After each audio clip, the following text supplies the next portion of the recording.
शुक्लांबरधरं विष्णुं शशिवर्णं चतुर्भुजं प्रसन्नवदनं ध्यायेत् सर्वविघ्नोपशान्तये। अगजानन पद्मार्कं गजाननमहर्निशम् अनेकदन्तं भक्तानाम् एकदन्तमुपास्महे। वागीशाद्याः सुमनसः सर्वार्थानाम् उपक्रमे यन्नत्वा कृतकृत्याश्चुस्तन्नमामि गजाननम्। शारदा शारदाम्भोजवदना वदनाम्बुजे सर्वदा सर्वदास्माकं सन्निधिं क्रियात्। गुरुर्ब्रह्मा गुरुर्विष्णुः गुरुर्देवो महेश्वरः गुरुः साक्षात् परं ब्रह्म तस्मै श्री गुरवे नमः। या देवी सर्वभूतेषु शक्तिरूपेण संस्थिता नमस्तस्यै नमस्तस्यै नमस्तस्यै नमो नमः। అమ్మలగన్నయమ్మ ముగురమ్మలమూలపుటమ్మ చాలా పెద్దమ్మ సురారులమ్మ కడుబారడి పుచ్చినయమ్మ తన్నులో నమ్మిన వెల్పుటమ్మల మనమ్ముల నుండియమ్మ దుర్గమాయమ్మ కృపాబ్ధి ఇచ్చుత మహత్వ కవిత్వ పటుత్వ సంపదల్ బాలార్కాయుత తేజసాం త్రినయనాం రక్తాంబరోల్లాసినీం నానాలంకృతి రాజమానవపుషాం బాలోడురాట్శేఖరాం హస్తైరిక్షుధనుసృణిం సుమశరం పాశం ముదా బిభ్రతీం శ్రీచక్రస్థిత సుందరీం త్రిజగతామాధారభూతాం స్మరేతు। దేవీ భాగవతం నామ పురాణం పరమోత్తమం త్రైలోక్య జననీ సాక్షాత్ గీయతే యత్ర శాశ్వతీ। श्रीमद्भागवतं यस्तु पठेद्वा शृणुयादपि श्लोकार्थं श्लोकपादं वा स याति परमां गतिम्। देवी భాగవతంలో అష్టమ స్కంధంలో వచ్చాం। జనమేజయ మహారాజు ఇంతవరకు సూర్య చంద్ర వంశాలకు సంబంధించినటువంటి అనేక ఉపాఖ్యానాలు చెప్పారు। చాలా ఆనందం కలిగింది। అయితే ఏ ఏ మన్వంతరంలో ఏ ఏ ప్రదేశాల్లో దేవి ఏ విధంగా పూజింపబడుతూ ఉంటుంది దానికి సంబంధించినటువంటి వివరాలన్నీ చెప్పవలసింది అని అడిగాడు। అడిగితే అప్పుడు వ్యాస మహర్షి అన్నారు, ఇదే విషయం ఇంతకు పూర్వం నారాయణుని అంటే నరనారాయణ అవతారంలో ఆ నారాయణ మహర్షిని నారద మహర్షి అడిగాడయ్యా, ఆయన చెప్పినటువంటి విధంగా నీకు వివరిస్తాను అన్నాడు। శృణు దేవర్షివర్యాత్ర జగతస్తత్వముత్తమం ఏన జ్ఞాతేన మర్త్యో హి జాయతే న జగత్ భ్రమే। ఈ జగత్తు యొక్క తత్వాన్నంతని నీకు వివరించి చెబుతాను।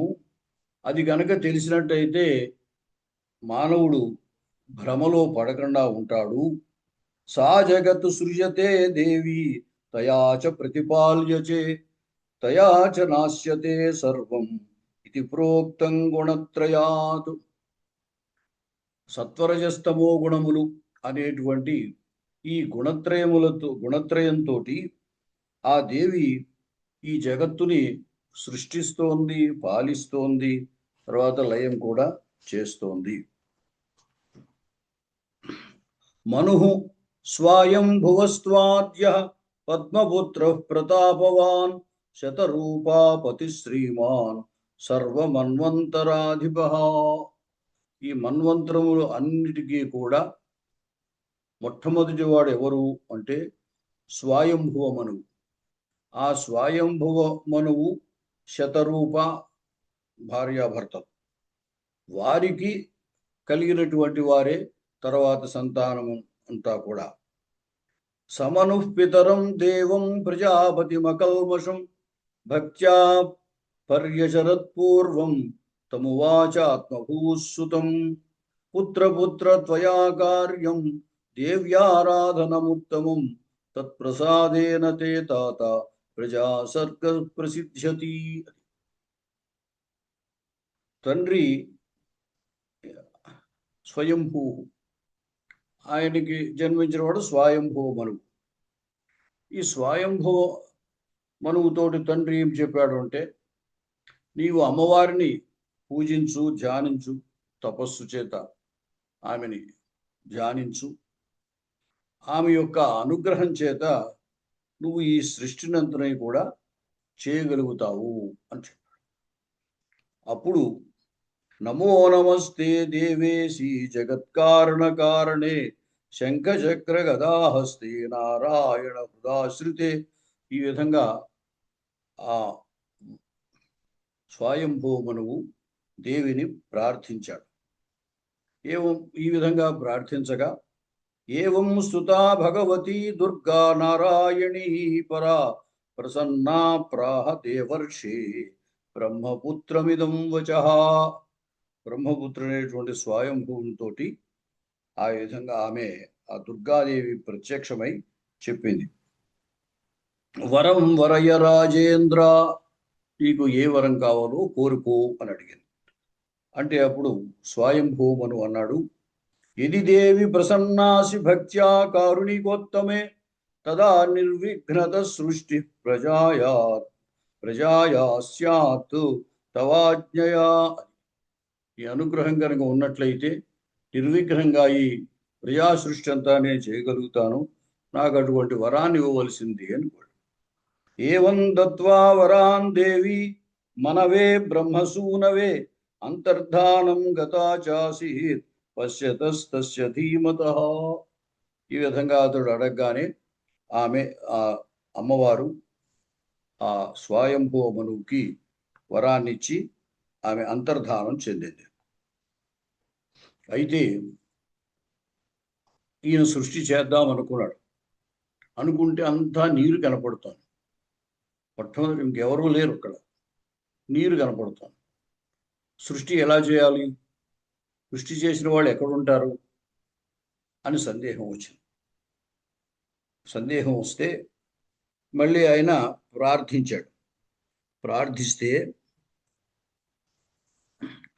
ఏవం మీమాంసతస్య పద్మయోనేః పరం తప మన్వాధిర్మునివరైః మరీచ్యాద్యైః సమంతతః ధ్యాయతస్తస్య నాసాగ్రాత్ విరించే సహసానఘ వరాహపోతో నిరగాత్ ఏకాంగుళ ప్రమాణతః.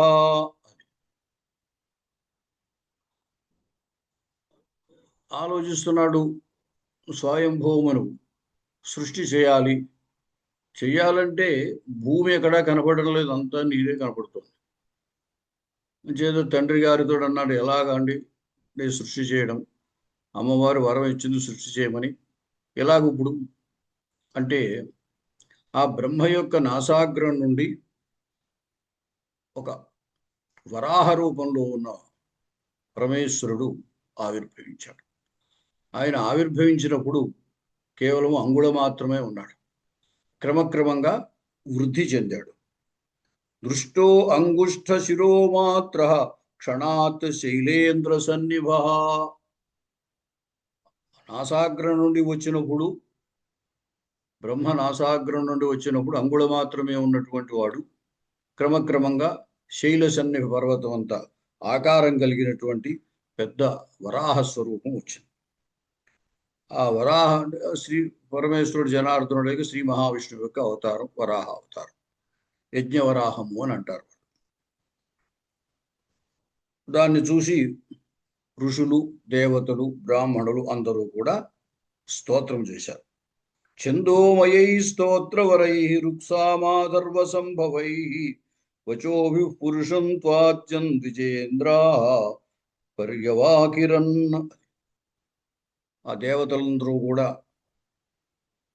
ఆ యజ్ఞవరాహాన్ని స్తోత్రం చేశారు. అప్పుడు సముద్రోధాబ్రవీద్దేవ రక్షమాం శరణార్తిహన్ ఇత్యాకర్ణ్య సముద్రోక్తం వచనం హరిరీశ్వర విదారయన్ జలచరాన్ జగామాంతర్జలే విభుః ఆఘ్రాయాఘ్రాయ సర్వేషు ధరామాసాదయత్శనైః అంతర్జలగతాం భూమిం సర్వసత్వాశ్రమాం తదా భూమిం స దేవదేవేషు దంశ్రాయోదాజహారతాం తాం సముద్ధృత్య దంష్ట్రాగ్రే యజ్ఞేశో యజ్ఞపూరుషః. సముద్రుడు వచ్చి, అయ్యా నన్ను రక్షించండి, నా యొక్క బాధను తీర్చండి అన్నాడు. ఏమిటి అయింది అంటే, ఆ హిరణ్యాక్షుడు ఆ భూమిని లోపలికి, సముద్రం లోపలికి తీసుకుపోయాడు. అంచేత దీన్ని ఆయన యొక్క బాధని భరించలేక సముద్రుడు ఈ యజ్ఞవరాహాన్ని ప్రార్థించాడు. ఈయన ఆ జలాన్ని చీల్చుకుంటూ సముద్రము లోపలికి వెళ్ళి ఆ భూమి ఎక్కడుందో కనుక్కొని ఆ భూమిని తీసుకుని పైకి వచ్చాడు. తం దృష్ట్వా దేవదేవేశో విరించి సమనుస్వరాట్ తుష్టావవాగ్భిర్దేవేశం దంశ్రోద్ధృత వసుంధరం. ఆ దంష్ట్రల చేత, కూరల చేత ధరించి ఆ భూమిని తీసుకొచ్చినటువంటి ఆ యజ్ఞవరాహ స్వరూపమైనటువంటి ఆ విష్ణుమూర్తిని వాళ్ళందరూ కూడా స్తుతించారు. ఈయన తీసుకొస్తూ ఉంటే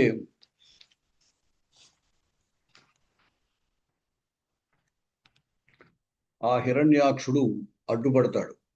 అడ్డుపడితే అతన్ని తన కోరల చేత చీల్చేసి ఈ భూమిని పైకి తీసుకురావడం జరిగిందన్నమాట. ఏవం స్తుతో విశ్వసుజ భగవానాదిపూరుషః లీలావలోకమాత్రేణాప్యనుగ్రహమవాసృజతు తత్రైవాభ్యాగతం దైత్యం హిరణ్యాక్షం మహాసురం వృందానం అధ్వనో భీమం గదయా అతాడయద్ధరి. అది అతడు వస్తూ ఉంటే ఆపినటువంటి ఆ హిరణ్యకశిపుణ్ణి గదతోటి కొట్టి చంపడం జరిగిందనమాట. ఈ విధంగా ఆ యజ్ఞవరాహం సముద్రము లోపల ఉన్నటువంటి భూమిని పైకి తీసుకురావడం జరిగింది. అప్పుడు ఈ స్వయంభువ మనువు తన యొక్క సృష్టిని ప్రారంభించాడు. ఆ స్వయంభువ మనువుకి స్వయంభువ మహాబాహో పుత్ర తేజస్వినం వర స్థానే మహామహీమయే తిష్ట ప్రజాసృజ యథోచితం. అప్పుడు బ్రహ్మగారు స్వయంభువుతో చెప్పాడు, నీవు సృష్టి కానివయ్యా, భూమి ఉంది కదా ఇప్పుడు అని చెప్పాడు. అప్పుడు స్వయంభువ ప్రజాసర్గమకరోత్ పృథివీ ప్రతి ప్రియవ్రతోత్తానపాదౌ మనుపుత్రౌ మహౌజసౌ. ఈ స్వయంభువ మనువుకి ప్రియవ్రతుడు, ఉత్తానపాదుడు అని ఇద్దరిని సృష్టించాడంటే ఇద్దరు కుమారులు. కన్యాస్తిస్రః ప్రసూతాశ్చ తాసాం నామాని మే శృణు. ఆకూతి ప్రథమా కన్యా, ద్వితీయా దేవహూతిక, తృతీయా చ ప్రసూతిరిః విఖ్యాత లోకపావని. ఇద్దరు కుమారులు, ముగ్గురు కన్యకలను, ఆడపిల్లల్ని కన్నాడు. దాంట్లో పెద్దమ్మాయి పేరు ఆకూతి, రెండవ అమ్మాయి పేరు దేవహూతిక, మూడవ అమ్మాయి పేరు ప్రసూతి. ఆకూతిని రుచి అనే మహర్షికి ఇచ్చి వివాహం చేశాడు. అలాగే రెండవ అమ్మాయిని కర్దమునికిచ్చి వివాహం చేశాడు. మూడవ అమ్మాయి ప్రసూతిని దక్షునికిచ్చి వివాహం చేశాడు. రుచే ప్రజజ్ఞే భగవాన్ యజ్ఞో నామాది పూరుష. ఆ రుచి, ఆకూతి వారికి యజ్ఞుడు అనేటువంటి అతడు జన్మించాడు. అలాగే దేవహూతి యందు కపిలుడు జన్మించాడు. ఆయనే మనకి సాంఖ్య దర్శనాన్ని చెప్పినటువంటి మహర్షి. దక్షాత్ ప్రసూత్యాం కన్యాశ్చ బహవో జజ్జిరే ప్రజా. దక్షుడి వల్ల ప్రసూతి యందు అనేక కన్యకలు జన్మించారు. యజ్ఞశ్చ భగవాన్ స్వయంభువ మన్వంతరే విభు మనురక్ష రక్షేభ్యో రక్షోభ్యో యామైర్దేవగణైర్వృతః. ఈ మనువుని స్వయంభువ మన్వంతరంలో మనువుని యజ్ఞుడే రక్షించాడు రాక్షసుల నుండి. కపిల మహర్షి దేవహూతి ఎందు జన్మించినటువంటి ఈ కపిల మహర్షి చాలా గొప్ప విజ్ఞానాన్ని కలిగి ఉన్నటువంటి వ్యక్తి. ఆయనే మనకి సాంఖ్యశాస్త్రాన్ని చెప్పినటువంటి ఆయన. తర్వాత ఈ స్వయంభువ మనువు యొక్క పెద్ద కుమారుడు ప్రియవ్రతుడు. ఆ ప్రియవ్రతుడు ప్రజాపతేర్దుహితరం సురూపాం విశ్వకర్మణః బర్హిష్మతీం చోపయేమే సమానాం శీలకర్మభిః. ఆయన ప్రియవ్రతుడు ఏం చేశాడు అంటే విశ్వకర్మ యొక్క కుమార్తె అయినటువంటి బర్హిష్మతిని వివాహం చేసుకున్నాడు. ఆమెకి 10 మంది పుత్రులు కలిగారు. పుత్రాన్ దశగుణైః అన్వితాన్ భావితాత్మనః. అలాగే ఊర్జస్వతి అనేటువంటి కూతుర్ని కన్నాడు. అగ్ని పిల్లల పేర్లు 10 మంది పుత్రులు కాబట్టి అగ్నిధ్రశ్చ యధ్మజిహ్వశ్చ యజ్ఞబాహుస్తృతీయకః మహావీరశ్చతుర్థస్తు పంచమో రుక్మశుక్రకః. వారి యొక్క పేర్లని చెప్తున్నారు. అగ్నిధ్రుడు, యధ్మజుహుడు, యజ్ఞవాహుడు, మహావీరుడు, రుక్మశుక్రకః, ఘృతపృష్ఠుడు, సవనః, మేధాతిథి, వీతిహోత్రుడు, కవి. మొత్తము 10 మంది పుత్రులు. ఈ బర్హిష్మతి అనేటువంటి ఆమెకి ఆ ప్రియవ్రతుని వల్ల 10 మంది సంతానం కలిగింది.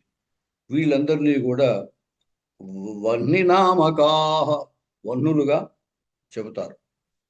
ఈ 10 మందిలో 3 పుట్టుకతోటే వైరాగ్యం కలిగినటువంటి వాడు. కవిః, సవనః, మహావీరః. వాళ్ళు 3 కూడా వైరాగ్యముతో ఆత్మవిద్య దృష్టితోటి వాళ్ళు ఉన్నారు. వారు ఒక ఆశ్రమాన్ని పెట్టుకొని ఆ ఆశ్రమంలో ఆత్మవిద్యాశ్రమం లేదా పరమహంసాశ్రమం, ఆ ఆశ్రమంలో వాళ్ళు జీవిస్తూ ఉన్నారు. తర్వాత ప్రియవ్రతునికి మరొక భార్య యందు ఉత్తమస్తామసశ్చైవ రైవతశ్చేతి విశ్రుతాః పుత్రాశ్చ జజ్ఞిరే. మరొక భార్య యందు ఉత్తముడు, తామసుడు, రైవతుడు అనేటువంటి 3 కుమారులు కలిగారు. తదనంతరం ప్రియవ్రతుడు చాలా కాలము ఈ రాజ్యం చేశాడు, అంటే భూమిని పరిపాలన చేశాడు. అయితే అతను చాలా గొప్ప బలవంతుడు, జితేంద్రియుడు కూడా. అయితే ఈ భూమికి సూర్యుని యొక్క సంచారం జరిగేటప్పుడు ఒకవైపు వెలుతురు వస్తుంది, ఇంకొక వైపు వెలుతురు చీకటిగా ఉంటుంది. ఇలా ఉంటుంది. నేను పరిపాలించేటువంటి రాజ్యంలో, భూమి ప్రపంచంలో అంతా వెలుతురు ఉండాలి కదా, ఒకవైపు చీకటి ఒకవైపు వెలుతురు ఉండడం ఏమిటి అని అనుకున్నాడు ఆయన. భాగే ద్వితీయే తత్రాసీద్ అంధకారోదయ కిల. ఒక భాగంలోమో సూర్యప్రకాశం వల్ల వెలుతురు వస్తోంది, మరొక భాగంలో అంధకారం ఉంటుంది. మయి శాసతి భూమ్యాంచ తమః ప్రాదుర్భవేత్ కథం. అంటే నేను పరిపాలన చేస్తూ ఉండగా అసలు చీకటి ఏర్పడ్డం ఏమిటి అని అనుకున్నాడు. అనుకొని ఆదిత్యవర్ణం కలిగినటువంటి తన రథాన్ని ఎక్కి 7 సార్లు మొత్తం ఆ ప్రదేశాన్నంతని సంచరించి అక్కడ కూడా వెలుతురు వచ్చేటట్టుగా చేశాడు అని చెప్పారు. ప్రధనేమి సముత్థాస్తే పరిఖా సప్త సింధవ. ఆయన 7 సార్లు తిరగడము చేత దానివల్ల ఏర్పడినటువంటి రథగమనము వల్ల ఏర్పడినటువంటి చాలులు వాటికి సప్త సింధవ, ఆ పరిఖలు ఏర్పడ్డాయి. వాటి యందు నీరు ప్రవహించడం చేత ఆ విధంగా అవి సప్త సింధువులు ఏర్పడే సప్త సముద్రాలు అని అంటాం మనం. యత ఆసంస్తత సప్త భువో ద్వీపాహితే స్మృతా. ఎప్పుడైతే సప్త సింధువులు ప్రవహిస్తూ ఉన్నాయో వాటి చుట్టూరా మధ్యలో ఉన్నటువంటి భూ ప్రదేశాన్ని సప్తద్వీపములు అన్నారు. ఆ సప్తద్వీప వసుంధర అని అంటాం. అంచేత భూమిలో 7 ద్వీపములు ఉన్నాయన్నమాట. వాటి పేర్లు జంబూ ద్వీపము, ప్లక్షద్వీపము, శాల్మలి ద్వీపము, కుశద్వీపము, క్రౌంచ ద్వీపము, శాఖద్వీపము, పుష్కర ద్వీపం. ఇలా 7 ద్వీపాలు ఉన్నాయి. ఈయనకి, ఈ ప్రియవ్రతుడికి 10 మంది సంతానం. ఈ 10 మందిలో 3 వైరాగ్యంతో ఉన్నటువంటి వాడు, మిగతా 7 ఉన్నారు. ఈ 7 ద్వీపాలకి 7 పరిపాలకులుగా చేసేసాడు ఆయన. ఆ జంబూ ద్వీపానికి అగ్నిధ్రుడు అనేటువంటి అతన్ని, ప్లక్షద్వీపానికి రెండవది యుద్ధమజింహకుడు, శాల్మలి ద్వీపానికి యజ్ఞబాహుడు, కుశద్వీపానికి హిరణ్యరేతుడు, క్రౌంచ ద్వీపానికి ఘృతపృష్ఠుడు, శాఖద్వీపానికి మేధాతిథి, పుష్కర ద్వీపానికి వీతిహోత్రుడు. ఈ విధంగా 7 ద్వీపములకు ఆ 7 కుమారుల్ని పరిపాలకులుగా చేసి వాళ్ళ ఆయా ద్వీపాల పరిపాలనలో ఉండగా ఈయన భూ ప్రపంచాన్ని పరిపాలన చేస్తున్నాడు అన్నమాట. కన్యామూర్జస్వతీం నామా దదౌ ఉశనసే విభు ఆసీత్ తస్యాం దేవయాని కన్యా కావ్యస్య విశ్రుత. అది శుక్రుని యొక్క కూతురు దేవయాని. ఈమె అంటే కన్యాం ఊర్జస్వతీం నామ్నీం దదౌ ఉశనసే విభు, తన కూతురైనటువంటి ఊర్జస్వతిని ఉశనసుడికి అంటే శుక్రాచార్యునికి వివాహం చేశారు. వాళ్ళకి దేవయాని అనేటువంటి కన్య జన్మించింది. తర్వాత మొత్తము ఈ భూగోళం యొక్క విస్తరణ, దాని యొక్క విశేషాలు చెబుతున్నాడు.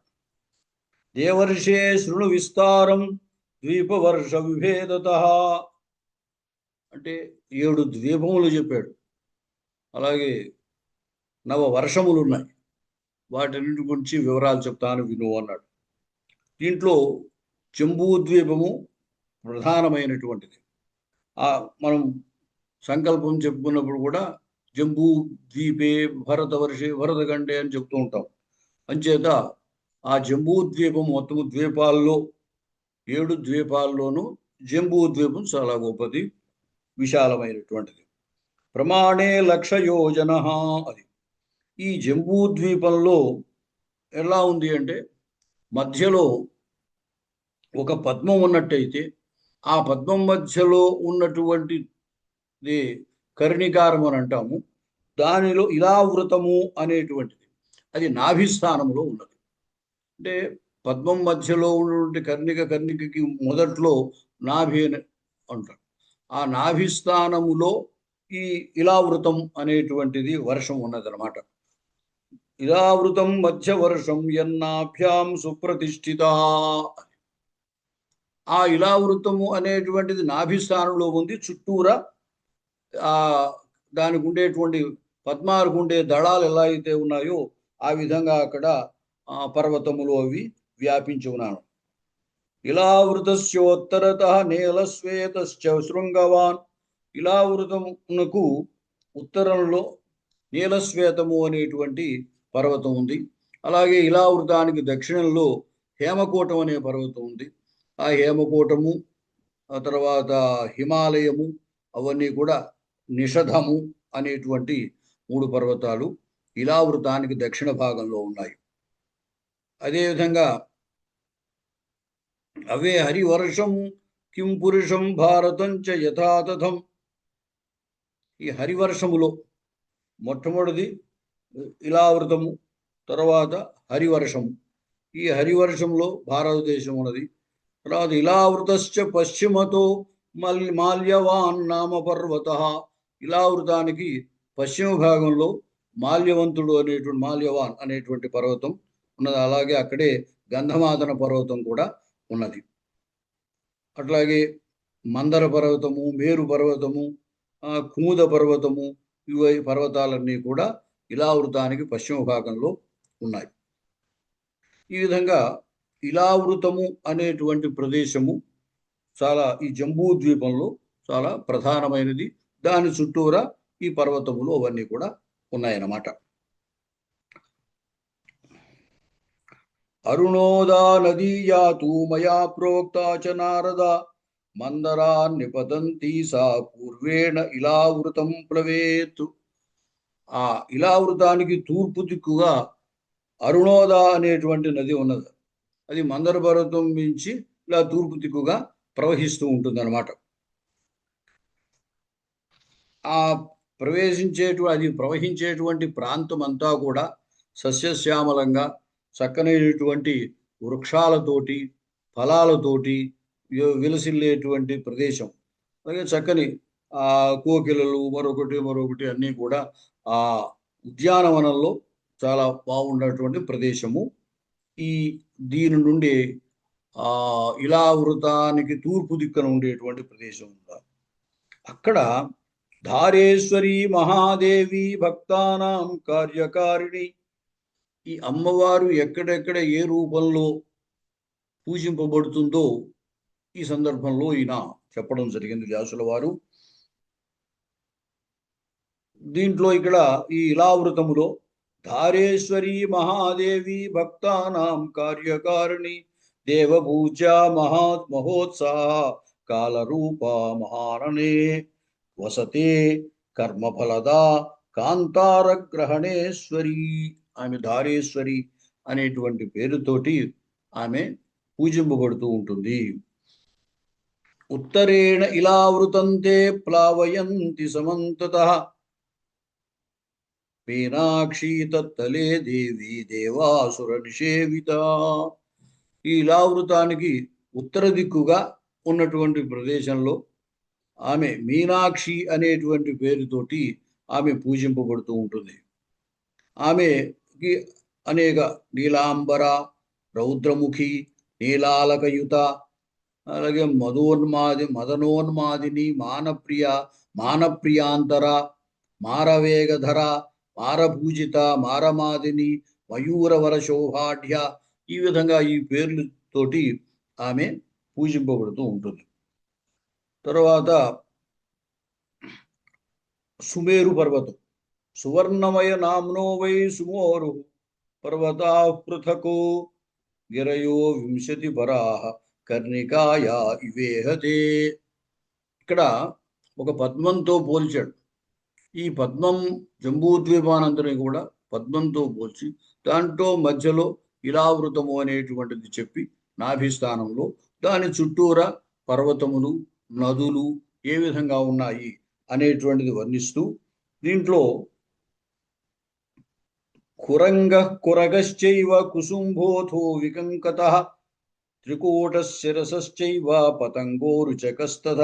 మొత్తం ఒక 20 పర్వతములు చుట్టూరా ఉన్నటువంటి వాటిని పేర్లు చెప్పడం జరిగింది. ఇక్కడ కురంగ కురగశ్చైవ కుసుంభ విశంకకత వికంకత త్రికూట శిశిరశ్చైవ పతంగో రుచకస్తథ నిషధశ్చ శ్రీనివాస కపిల శంఖ ఏవ చ వైడూర్యశ్చ ఆరుధిశ్చైవ హంసో వృషభ ఏవ చ నాగః కాలంజరశ్చైవ నారదశ్చేతి వింశతి. అలాగా 20 పర్వతములు చెప్పబడ్డాయి. ఈ 20 పర్వతముల్లో కూడా చాలా మేరు పర్వతము చాలా ప్రసిద్ధమైనటువంటిది. దీనికి మేరు పర్వతానికి తూర్పు దిక్కులో 36 యోజనములు వ్యాపించి ఉన్నటువంటి సహస్రైరారుతౌ చోదక్ ద్విసహస్రం పృథూచ్చకౌ జఠరో దేవకూటశ్చ తావేతౌ గిరివర్యకౌ. ఈ మేరు పర్వతానికి పూర్వ దిక్కున 2 పర్వతాలు ఉన్నాయి. జఠర పర్వతము, దేవకూటము అని. ఇవి ఒక్కొక్కటి కూడా 18 యోజనములు వ్యాపించి ఉన్నాయి. మేరు పర్వతానికి దక్షిణం వైపు కైలాస పర్వతము, కరవీర పర్వతము ఉన్నాయట. అదేవిధంగా మేరు పర్వతానికి ఉత్తర దిక్కున త్రిశృంగ పర్వతము, మకర పర్వతము ఉన్నాయి. అలాగే ఏతైశ్చ అద్రివరైరష్ట సంఖ్యై పరివృతో గిరి. ఇలాగా 4 దిక్కున కూడా 2 పర్వతములు చొప్పున మొత్తం 8 పర్వతములు మేరు పర్వతానికి చుట్టూరా ఉన్నటువంటి అన్నమాట. సుమేరు కాంచనగిరి పరిభ్రాజన్ రవిర్యథ మేరోర్మూర్ధని ధాతురి పురీ పంకజ జన్మన. ఈ మేరు పర్వతం యొక్క శిఖరమునందు ఆ బ్రహ్మగారి యొక్క పురం ఉన్నదట. మధ్యదశ్చోప్లగుప్తేయం 10 యోజనై సమాన చతురస్రాంచ శాతకుంభమయీం పురీము. అదంతా కూడా ఆ పురం ఎలా ఉంటుంది? వర్ణయంతి మహాత్మానః పరావరవిదో బుధాః తాం పురీం అనులోకానాం అష్టానామీశిషాం పరాః. పుర్యః ప్రఖ్యాత సౌవర్ణ రూపాస్తా యథాదిశం యథారూపం పార్థనేత్ర సహస్ర ప్రమితా కృతాః మేరోః నవపురాణిషు మనోవత్తి అమరావతి అని. ఈ మేరు పర్వతము మీద పైన ఆయన బ్రహ్మగారి యొక్క పురం ఉంటుంది. ఇంకా దానికి చుట్టూరా 9 పురాలు ఉన్నాయి. అమరావతి, తేజోవతి, సంయమని, కృష్ణాంగన, శ్రద్ధావతి, గంధవతి, మహోదయ, యశోవతి. ఈ 9 పురములు కూడా మిగతా ఇంద్రాది దేవతలందరికీ ఏర్పాటు చేయబడినటువంటి పురములు అన్నమాట. వామపాదాంగుష్ట నగ నిర్భిన్నస్య చ నారద యజ్ఞలింగస్య విష్ణోర్భగవతో విభోః అండోర్ధ్వభాగరంధ్రస్య మధ్యా సంవిశతి దివా మూర్ధన్యవతారేయం గంగా సంవిశతి విభోః. ఈ యజ్ఞలింగము విష్ణు, ఆ యజ్ఞలింగము అనేటువంటిది ఉంది. ఆ యజ్ఞలింగానికి పై భాగంలో విష్ణువు యొక్క ఎడమ కాలి అంగుష్టము, బొటనవేలు, ఆ బొటనవేలు యొక్క గోటితోటి భేదింపబడినటువంటి ఆ భాగము నుండి గంగ అవతరించిందన్నమాట. అని చెప్తే విష్ణు పాదోద్భవ గంగా అని చెబుతూ ఉంటారు. లోకానాం అఖిలానాంచ పాపహారి జలాకులా. ఆ గంగా నది లోకములన్నిటి యొక్క పాపాన్ని హరించేటువంటిది. తర్వాత యత్తత్ విష్ణుపదన్నామ స్థానం త్రైలోక్య విశ్రుతం. అక్కడ ఉండేటువంటి విష్ణుపదం ఏదైతే ఉందో ఆ విష్ణుపదాన్ని ధ్రువుడు చేరుకున్నాడు. ఉత్తానపాదుని యొక్క కుమారుడైనటువంటి ధ్రువుడు అక్కడ చేరుకున్నాడు. అంచేత ఉత్తానపాదిరి యత్రాస్తే ధ్రువ పరమ పావన. ఆ ధ్రువుడు అద్యాప్యాస్తే సరాజర్షి పదవీమచలాం శ్రిత. అచంచలమైనటువంటి, కదలనటువంటి, స్థిరమైనటువంటి స్థానంలో ఇప్పటికీ కూడా ఆ ధ్రువుడు అక్కడున్నాడు. తతో విష్ణుపదాద్దేవి నైక సహస్రకోటిభి విమానైరాకులే దేవయానే అవతరతి చ సా. ఈ అక్కడ ఉన్నటువంటి అక్కడ విష్ణుపాద అంగుష్టము చేత నిర్భిన్నమైనటువంటి యజ్ఞలింగము నుండి ఆవిర్భవించినటువంటి గంగానది అటు స్వర్గలోకంలోకి ఇటు భూలోకంలోకి కూడా ప్రవహించింది. దానికి ముందు ఏం చెబుతున్నారు అంటే, ఇది చంద్రమండలమాప్లావ్య పతంతి బ్రహ్మసత్మని. చంద్రమండలానంతలో కూడా ఆ ముంచేసి అక్కడంతా ప్రవహించి బ్రహ్మ యొక్క సద్మయందు స్థానమునందు పడుతూ ఉన్నటువంటిది చతుర్థా విద్యమానాసా బ్రహ్మలోకే చ నారద. బ్రహ్మలోకంలో 4 విధాలుగా 4 పాయలుగా ఉన్నదట.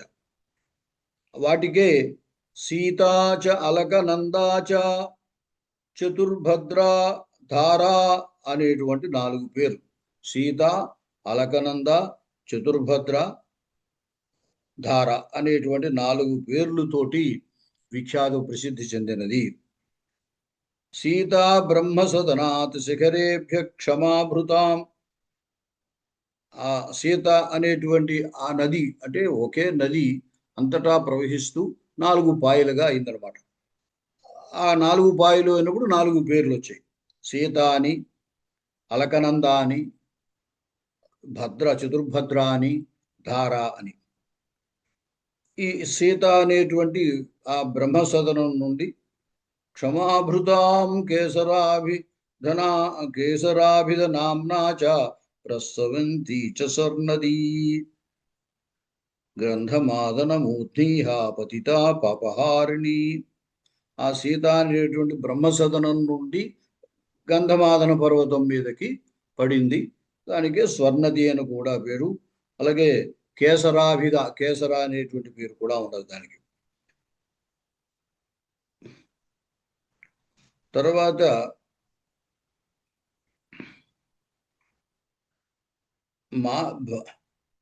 తతో మాల్యవత శృంగా ద్వితీయ పరినిర్గత. ఈ అలకనంద అనేటువంటి రెండవది. ఆ అలకనంద అనేది మాల్యవత శృంగా ద్వితీయ. మాల్యవత్ పర్వతము, ఆ పర్వత శిఖరం నుండి ప్రవహిస్తూ ఉన్నది. చక్షుర్నామ్ని దేవనది ప్రతీచ్యాం దిశు ఉపాగత. ఈ అలకనంద అనేటువంటిది చక్షుర్నామ్ని, చక్షువు అనేటువంటి పేరుతోటి ప్రతీచ్యాం దిశి పరమణ దిక్కుకి ప్రవహించింది.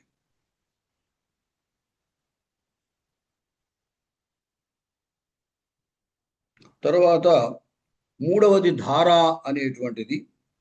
ఆమె పుణ్యాచ అలకనందా వై దక్షిణేనాబ్జ భూపదాత్. ఈ ధార అనేటువంటి పేరుతోటి మూడవ నది. అది దక్షిణ ప్రదేశంలోకి ప్రవేశించింది. ఆ విధంగా అది ప్రవహిస్తూ ఉన్నదన్నమాట. ఈ విధంగా ఈ 4 భాగములుగా అయినటువంటిది ఒకే నది 4 భాగములుగా అయి 4 దిక్కులకి కూడా ప్రవహించడం జరిగింది. ఇంతకుముందు ఇలావృతము అది నాభిస్థానములో ఉన్నది. తేషు వర్షేషు దేవేశా పూర్వోక్తై సవనై సదా పూజయంతి మహాదేవి జపధ్యాన సమాధిభి.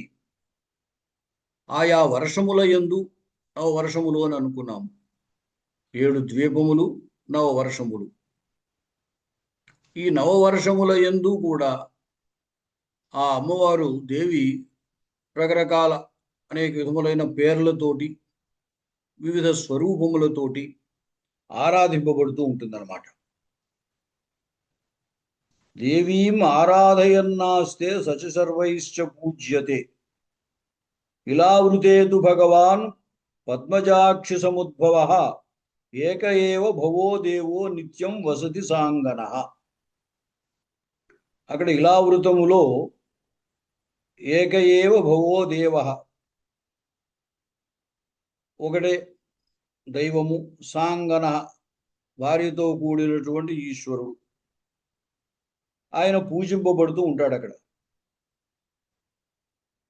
ఆ క్షేత్రంలో మరొక ఇంకోళ్ళు ఎవరు ప్రవేశించడం లేదు, ఎవరు ప్రవేశించరు.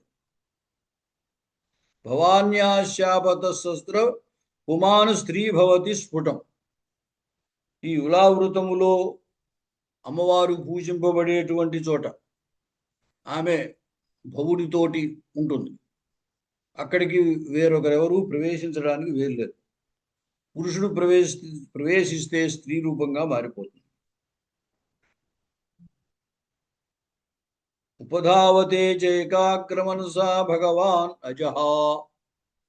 బ్రహ్మ ఆ అమ్మవారిని అక్కడ ధ్యానిస్తూ పూజిస్తూ ఉంటారు. ఓ నమో భగవతే మహాపురుషాయ సర్వగుణ సంఖ్యానాయ అనంతాయ అవ్యక్తాయ నమైతి.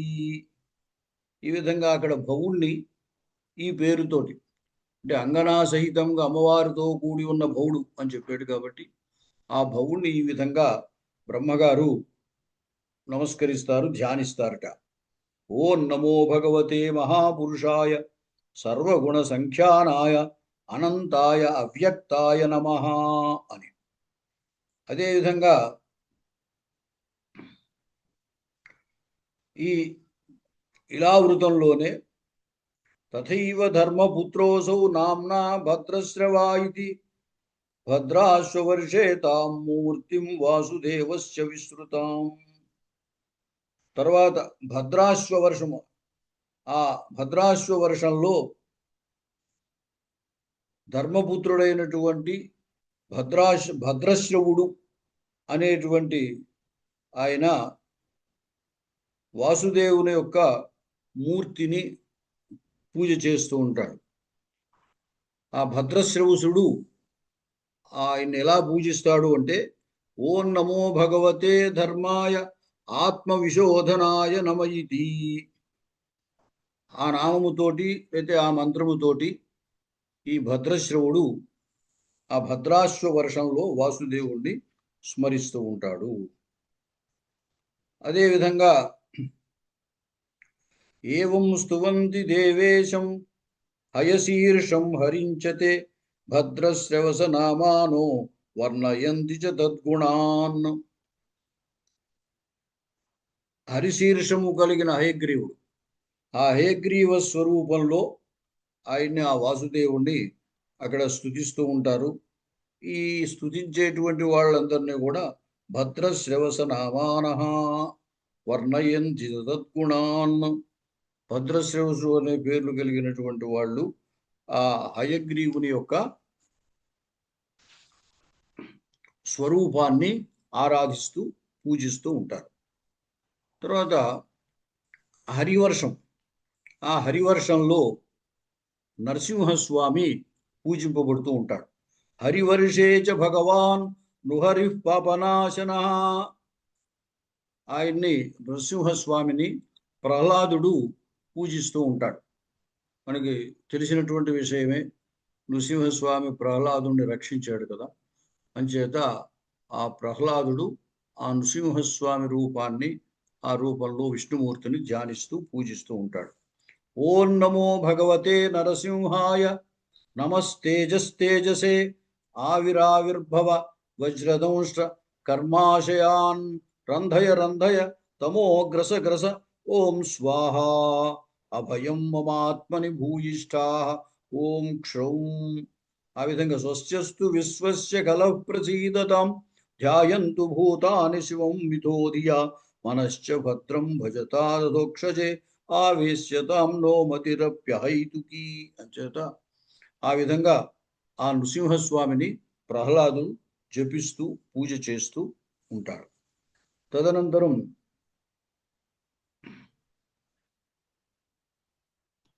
తద్వర్షనాథా సతతం మహతాం మానదాయిదా. ఏ వర్షములో ఏ వర్షములు 9, ఇప్పుడు హరివర్షము అని చెప్పారు దాంట్లో, అలాగే భద్రాశ్వ వర్షము, అలాగే కేతుమూల వర్షం. ఈ కేతుమూల వర్షములో లక్ష్మీదేవి ఆయనను పూజ చేస్తూ ఉంటుంది, పరమాత్మని. ఏతేనోపాసతే స్తోత్రజాలేన చ రమాబ్ధిజా తద్వర్షనాథ సతతం మహతాం మానదాయిక.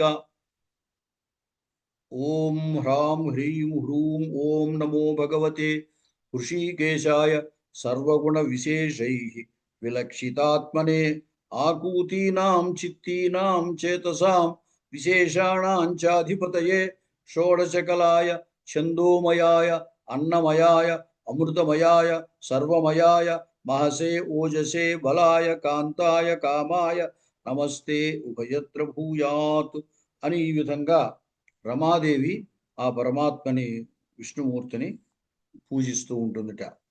ఈ ఇదేమిటి కేతుమూల వర్షము అనేటువంటి దాంట్లో. అలాగే రమ్యకము అనేటువంటి వర్షములో రమ్యకే నామ వర్షే చ భూరిం భగవతః పరాం మాస్యాం దేవయాసురై వంద్యాం మనుస్తౌతి నిరంతరం.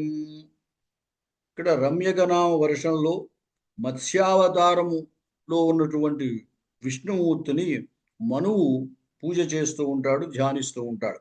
ఓం నమో భగవతే ముఖ్యతమాయ నమస్సత్వాయ ప్రాణయోజసే బలాయ మహామత్స్యాయ నమః.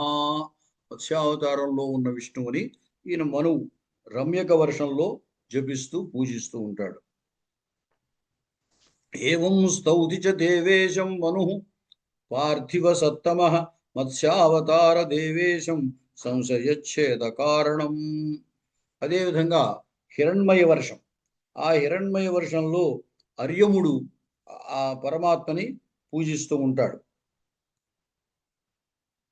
కూర్మ రూపములో ఉన్నటువంటి శ్రీ మహావిష్ణువుని పూజిస్తాడట.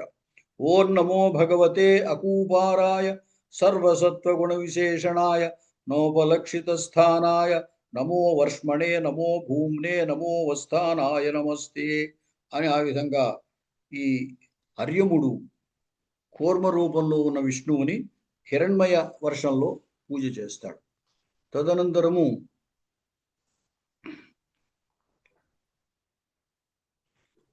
యజ్ఞపురుషుడు భూవరాహ భూమి యజ్ఞవరాహ స్వరూపంలో ఉన్నటువంటి విష్ణువుని పూజ చేస్తుంది.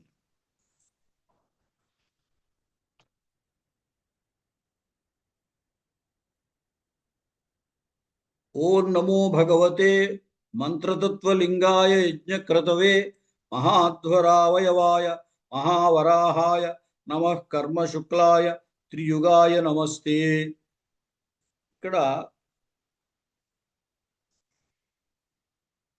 ఈ యజ్ఞవరాహమునంతకు ముందు ఆ యజ్ఞవరాహమే భూదేవిని ఆ హిరణ్యాక్షుడు సముద్రంలోకి తీసుకెళ్ళిపోతే దాన్ని తీసుకొచ్చి పైకి ఉద్ధరించినటువంటి వాడు. అంచేత ఆ యజ్ఞవరాహ స్వరూపంలో ఉన్నటువంటి శ్రీ మహావిష్ణువుని భూమి పూజ చేస్తూ ఉంటుంది. తదనంతరం కింపురుష వర్షంలో శ్రీరామచంద్రుణ్ణి హనుమంతుల వారు పూజ చేస్తూ ఉంటారట. కింపురుషే వర్షేస్మిన్ భగవంతం దాశరథించ సర్వేశం సీతారామం దేవం శ్రీ హనుమాన్ ఆదిపురుషం స్తౌతి. ఓం నమో భగవతే ఉత్తమ శ్లోకాయ నమః. ఇది ఆర్యలక్షణశీలవ్రతాయ నమః ఉపశిక్షితాత్మనే ఉపాసితలోకాయ నమః సాధువాద నికషణాయ నమః బ్రహ్మణ్య దేవాయ మహాపురుషాయ మహాభాగాయ నమః అని ఆ విధంగా హనుమంతుడు శ్రీరామచంద్రుడిని విష్ణు అవతారమైనటువంటి శ్రీరామచంద్రుడిని కింపురుష వర్షంలో ధ్యానిస్తూ ఉంటాడు. అలాగే మనం ఇప్పుడు భారతాఖ్యం, ఈ భారతాఖ్య వర్షంలో అహమాది పూరుష నారదుడే పూజ చేస్తాడు. ఓం నమో భగవతే ఉపశమశీలాయ పరతానాత్మ్యాయ నమో అకించన విత్తాయ ఋషిఋషభాయ నరనారాయణాయ పరమహంస పరమగురవే ఆత్మారామాధిపతయే నమో నమః. నరనారాయణ స్వరూపంలో ఉన్నటువంటి శ్రీ మహావిష్ణువుని నారదుల వారు ఈ విధంగా స్తోత్రం చేస్తూ ఉంటారు. ఏవం స్తౌతి సదా దేవం నారాయణమనామయం నారదో మునిశార్దూల ప్రజ్ఞాతాఖిల సారదృక్. తరువాత జంబూద్వీపము, ఆ జంబూద్వీపాన్ని గురించి కొంత విస్తృతంగా ఇంతకు ముందు చెప్పడం జరిగింది. తర్వాత వాటి గురించి స్వల్పముగా పరిచయం చేస్తున్నారు. ప్లక్షాక్ష స్వయం జంబూ ప్రమాణో ద్విరూపదృకు. ఈ జంబూద్వీపం ఏదైతే ఉందో అది దానికంటే ప్లక్షద్వీపం, దానికంటే రెట్టింపు ప్లక్షద్వీపం ఉంటుందట. ఆ ప్లక్షద్వీపమునందు అమ్మవారు ఋతంభర, సత్యంభర అనేటువంటి రూపంలో, సావిత్రి రూపంలో పూజ చేయబడుతుంది.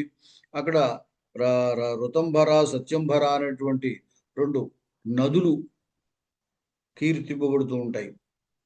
అలాగే అక్కడ పర్వతములు, ఆ పర్వతాలకు మేఘమాల అని పేరుట. మణికూట, వజ్రకూట, ఇంద్రసేన, జ్యోతిష్మాన్, సుపర్ణశ్చ, హిరణ్యష్ఠీవ అక్కడ ఉన్న పర్వతాల పేర్లవి.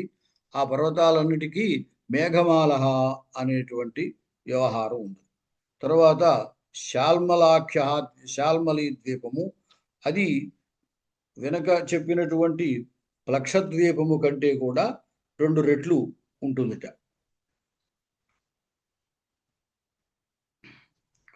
ఇక్కడ కూడా శాల్మలి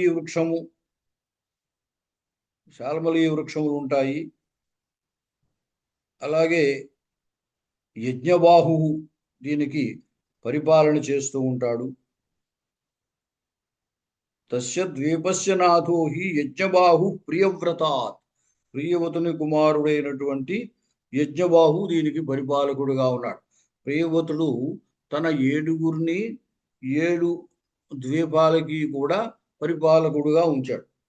కాబట్టి ఇక్కడ ఆ యజ్ఞబాహు అనేటువంటి వాడు పరిపాలకుడుగా ఉన్నాడు అన్నమాట. తర్వాత కుశద్వీపం.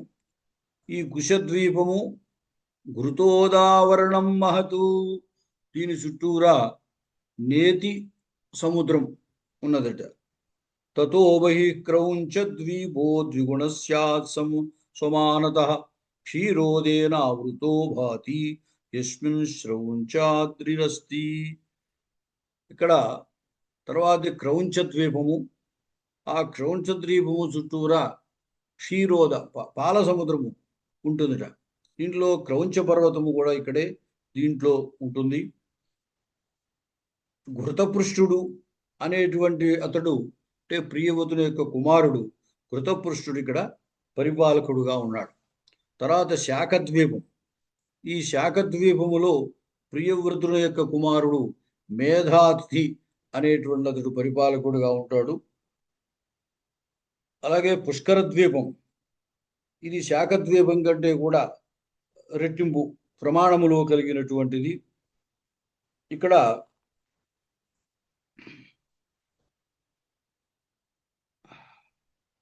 స్వసమానేన స్వాదూదకేన అయం పరివేష్టిత. పుష్కర ద్వీపము ఎట్లా ఉంటుంది అంటే చుట్టూరా స్వచ్ఛమైనటువంటి సముద్రం అన్నమాట. స్వాదూదకం, మామూలు సముద్రం అయితే ఉప్పు నీరు, అయితే త్రాగడానికి యోగ్యమైనటువంటి నీటితోటి ఉన్నటువంటి సముద్రము ఈ పుష్కర ద్వీపానికి చుట్టూరా ఉంటుందన్నమాట. ఈ విధంగా ఈ 7 ద్వీపాలకి 7 ప్రియవ్రతుని యొక్క కుమారులు పరిపాలకులుగా ఉంటూ దాన్ని చూస్తూ ఉంటారన్నమాట, వాటి యొక్క పరిపాలన. ఎత్తత్ కర్మమయం లింగం బ్రహ్మలింగం జనోర్చయేతు ఏకాంతమద్వయం శాంతం తస్మై భగవతే నమః. ఆయా ద్వీపాల్లో వారు ఆయా వర్షాల్లో ఆ పరదేవతా స్వరూపము వారితో కూడినటువంటి, అలాగే శ్రీమన్నారాయణుడి యొక్క స్వరూపములు వారికి అక్కడ పూజలు ఇవి జరుగుతూ ఉంటాయి, ధ్యానింపబడుతూ ఉంటారు. తర్వాత లోకాలోక పర్వతము అని చాలా మనకి పురాణములో వాటిలో చాలా ప్రసిద్ధమైనటువంటిది. అక్కడ తతఃపరస్తాదచలో లోకాలోకేతి నామకః. ఈ మేరు పర్వతము కంటే తదనంతరము తర్వాత లోకాలోక పర్వతము ఉంది. ఈ లోకాలోక పర్వతం అంటే ఎలా ఉంటుందంటే అంతరాళేచ లోకాలోకయో యః పరికల్పితః. లోక అలోకయో, అంతరాళి మధ్య పైన ఉన్నటువంటిది అలోకము, కింద ఉన్నది లోకము. ఈ లోక అలోకములకు నడుమ అంతరాళములో ఉండేటువంటిది అక్కడ కల్పింపబడినటువంటి కల్పింపబడినటువంటిది లోకాలోక పర్వతము. ఇది మానస సరోవరానికి ఉత్తరం వైపున ఉంటుంది. యస్యాం పదార్థ ప్రయుతో నకించిత్ ప్రత్యుదీయతే. ఆ లోకాలోక పర్వతం అనే ప్రదేశం ఏదైతే చెప్పామో అక్కడ ఏదైనా పదార్థం వేస్తే అలాగే ఉంటుంది అంతే. దాంట్లో మార్పులు చేర్పులు ఉండవు, కింద పడదు. అంటే భూమి ఆకర్షణ శక్తి అక్కడ ఉండదన్నమాట. లోకాలోక ఇది వ్యాఖ్యా యదత్ర పరికల్పిత అతః సర్వపాణి సంఘరహిత సాచారద. ఆ ప్రదేశం ఏమిటంటే సర్వ ప్రాణి సంఘరహిత, ఏ ప్రాణులు అక్కడ ఉండవు. సూర్యాదీనాం ధ్రువాంతానాం రశ్మయో యద్వశాదిహ అర్వాచీనాశ్చ త్రీన్ లోకాన్ ఆతన్వానా కదాపి. ఈ సూర్యాదులు, సూర్యుడు మొదలుకొని ధ్రువుడి దాకా వీరందరి యొక్క ఆ వెలుతుర్లు, కిరణాలు కూడా దాని మీద పడుతూ ఉంటాయి. కాబట్టి ఈ లోకాలోక పర్వతము ఆ ప్రదేశం అనేటువంటిది చాలా విస్తృతమైనటువంటిది. కవిభిస్ స50 కోటిభిః గణితస్య చ భూగోళస్య చతుర్థాంశో లోకాలోకాచలో మునే. భూగోళము యొక్క పరిమాణంలో 4వ వంతు ఈ లోకాలోక పర్వతం ఉంటుంది అని చెప్పి చెబుతున్నారు. తర్వాత ఆ రవి యొక్క, సూర్యుని యొక్క గమనాన్ని కూడా కొంత దీంట్లో చెప్పడం జరిగింది. సూర్యుడికి శీఘ్రగమనము, మందగమనం.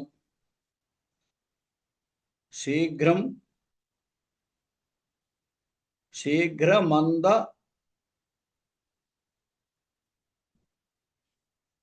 సమ అనేటువంటి 3 విధములైనటువంటి గమనాలు ఉంటాయట. సర్వగ్రహాణం త్రీణ్యేవ స్థానాన్ని సురసత్తమ. గ్రహాలన్నిటికీ కూడా 3 స్థానాలు ఉంటాయట. స్థానం జారద్గవం, మధ్యం తథైరావతముత్తరం, వైశ్వానరం దక్షిణతో నిర్దిష్టమితి తత్వతః. జారద్గవం స్థానము, ఐరావతము, వైశ్వానరం అనేటువంటిది. ఐరావతం ఉత్తరం, ఈ ఐరావత స్థానము ఉత్తర దిక్కున ఉండేది. వైశ్వానర స్థానము దక్షిణ దిక్కున ఉండేటువంటిది. ఈ నక్షత్రములను బట్టి ఆయా వీధులు కూడా చెప్పబడ్డాయి. అశ్విని కృత్తికాయామ్య నాగవీధీతి శబ్దిత. దక్షిణ దిక్కున అశ్విని కృత్తిక నక్షత్రములతోటి కూడి ఉన్నది నాగవీథి అని పేరుట. రోహిణ్యార్ద్రా మృగశిర గజవీధి అభిధీయతే. రోహిణి, ఆర్ద్ర, మృగశర అనే నక్షత్రములు కలిగినటువంటిది గజవీథి అని పేరు. పుష్యాశ్లేష తథాదిత్య వీథి చ ఐరావతి స్మృత. పుష్య, ఆశ్లేష నక్షత్రములుతో ఉన్నదానికి ఐరావతి అనే పేరు. ఏతాస్తు వేదయస్తిస్ర ఉత్తరో మార్గ ఉచ్యతే. ఈ 3 వీధులు, నాగవీధి, గజవీధి, ఆదిత్య వీధి లేదా ఐరావతి వీధి, ఈ 3 వీధులు కలిగినటువంటి దాన్ని ఉత్తర మార్గము అని అంటారు. తథా ద్వేచాపి ఫల్గుణ్యౌ మఘా చైవార్షభీమత. అలాగే ఫల్గుణి నక్షత్రములు, తర్వాత మఘ, వీటితో కూడినది ఆర్షభి అనేటువంటి వీధి. హస్తశ్చిత్ర తథా స్వాతి. హస్త, చిత్ర, స్వాతి అనే నక్షత్రములతో ఉన్నది గోవీథి అని. జ్యేష్ఠ, విశాఖ, అనురాధ అనే నక్షత్రములతో ఉన్నది జరద్గవి అని. మనకి పైనకి జారద్గవం, ఐరావతం, వైశ్వానరం అని 3 చెప్పారు. దాంట్లో ఇంతకు ముందు మనకి ఐరావతి అనేటువంటి దాన్ని చెప్పడం జరిగింది ఉత్తర మార్గములో. అలాగే తర్వాతవి ఆర్షభి గోవీధి జారద్గవి ఈ ఏతాస్తు వేదయస్తిస్త్రం మధ్యమో మార్గ ఉచ్యతే. దీన్ని మధ్యమ మార్గము అని అంటారు. ఇంతకుముందు ఉత్తర మార్గం చెప్పారు, రెండవది మధ్యమ మార్గం చెప్పారు. తర్వాత మూల ఆషాఢ, ఉత్తరాషాఢ, అజవీధి అభిజబ్దిత. మూల, పూర్వాషాఢ, ఉత్తరాషాఢ అనే నక్షత్రాలతో ఉన్నది అజవీధి అని. అలాగే శ్రవణము, ధనిష్ట, మృగశిర, ఆ విధంగా శతభిషంతో కలిసినటువంటిది వైశ్వానరి అని. అలాగే భాద్రపదము, రేవతి, మార్గి, వైశ్వానరి. ఈ విధంగా ఏతాస్తు వేధయస్తిస్ర దక్షిణో మార్గ ఉచ్యతే. ఈ మూడు వీధులు ఉన్నది అంటే అజవీధి, అలాగే మార్గి, వైశ్వానరి అనేటువంటి మూడు వీధులు కలిగినటువంటిది దక్షిణ మార్గము. ఉత్తరాయణ మాసాధ్యాయువాక్షాంతర్నిబద్ధయో. అలాగే రెండు అయనములు సంవత్సరానికి, దక్షిణాయనము, పూర్వాయణము, అది ఉత్తరాయణము. దక్షిణాయనం, ఉత్తరాయణం అని రెండు రకాలుగా ఉంటాయి కదా. తత్ర మాంద్యం దివస వృద్ధిశ్చ జాయతే సురసత్తమ రాత్రి హ్రాసశ్చ భవతి సౌమ్యాయన క్రమోహ్యయం. ఈ ఉత్తరాయణము, దక్షిణాయనము అన్నట్టు ఈ రాత్రింబవల్లో తేడా ఉంటుందన్నమాట. ఉత్తరాయణంలో అయితే దివస వృద్ధిశ్చ రాత్రి హ్రాస. ఉత్తరాయణంలో పగలు ఎక్కువ, రాత్రి తక్కువ ఉంటుంది. అలాగే దక్షిణాయనంలో అయితే దినాల్పత రాత్రి వృద్ధిశ్చ, పగలు తక్కువ, రాత్రి ఎక్కువ ఉంటుంది. ఈ విధంగా ఈ సూర్యుని యొక్క గమనాన్ని గురించి, ఉత్తరాయణ దక్షిణాయన గురించి, దక్షిణాయనముల గురించి ఇక్కడ చెప్పడం జరిగింది. తదనంతరం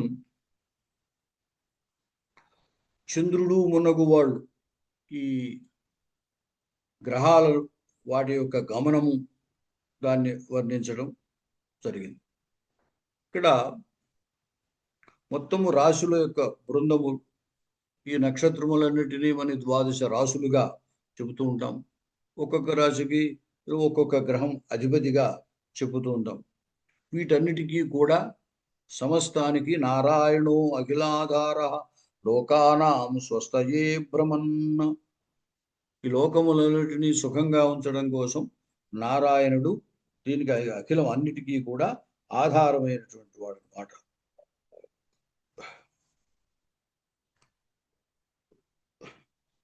అలాగే ఒక యుగము అనేటువంటిది కాలాన్ని లెక్కించేటప్పుడు ఏం చేశారంటే, ఇప్పుడు అనుకునే కలియుగము ఏదో ఈ యుగములు కాదు, సత్యయుగం అని, త్రేతాయుగం అని, ద్వాపర యుగం అని, కలియుగం అని చెప్తూ ఉంటాము.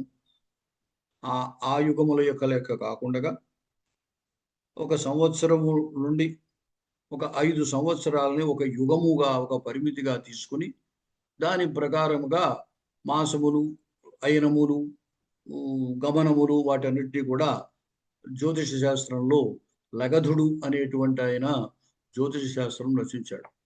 దాంట్లో ఈ ఒక 5 సంవత్సరాలను ఒక యుగముగా తీసుకుని ఆయన లెక్కలు చెప్పాడు అనమాట. ఏదో ఒక నమూనాగా. వాటికి పేర్లు కూడా ఉంటుంది. సంవత్సరం, పరివత్సరం, ఇడావత్సరం, అనువత్సరం, ఇద్వత్సరం, ఇది పంచకమీరితం. ఈ యుగములో 5 చెప్పారు. ఆ 5 సంవత్సరాలకి మొదటి దాన్ని సంవత్సరం అని, తర్వాత దాన్ని పరివత్సరం అని, మూడవ దాన్ని ఇడావత్సరం అని, నాలుగవది అనువత్సరము, 5వది ఇద్వత్సరము అని పేర్లు పెట్టారు. ఆ విధంగా ఆ 5టిని తీసుకుని సూర్యుని యొక్క, చంద్రుని యొక్క గమనాలని వాళ్ళు లెక్కించి దాని ప్రకారంగా ఆ రోజులు లెక్కించి చెప్పడం జరిగిందనమాట. తదనంతరం ఈ ధ్రువమండలం మొత్తం ఖగోళంలో ఏమిటంటే ఈ ధ్రువమండలం అనేటువంటి చాలా విశిష్టమైనటువంటిది. అది అథర్షి మండలాదూర్ధం యోజనానాం ప్రమాణతః లక్షైస్త్రయోదశమితైః పరమం వైష్ణవం పదం మహాభాగవత శ్రీమాన్ వర్తతే లోకవందితః ఔత్తానపాదిరింద్రేణ వన్నినా కశ్యపేన చ ధర్మేణ సహ చైవాస్తి సమకాలయుజా ధ్రువః. సప్తర్షి మండలము, ఆ సప్తర్షి మండలానికి ఊర్ధ్వములో పైభాగములో ఈ ధ్రువమండలం ఉంటుంది. లక్షైస్త్రయోదశమితై 13 లక్షల యోజనముల పైన ఆ ధ్రువమండలం ఉంటుంది. అదే వైష్ణవ పదం అని, అదే ధ్రువపదం అని కూడా చెప్పబడుతుంది.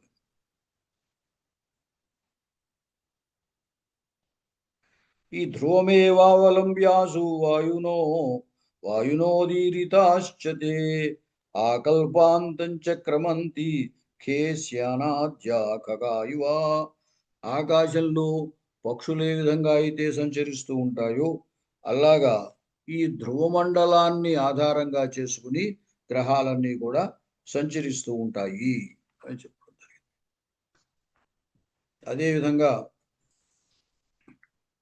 ఈ అధస్తాతు సవితు ప్రోక్తం అయుతుం రాహుమండలం, సూర్యమండలానికి క్రింది భాగములో రాహుమండలం ఉంటుంది.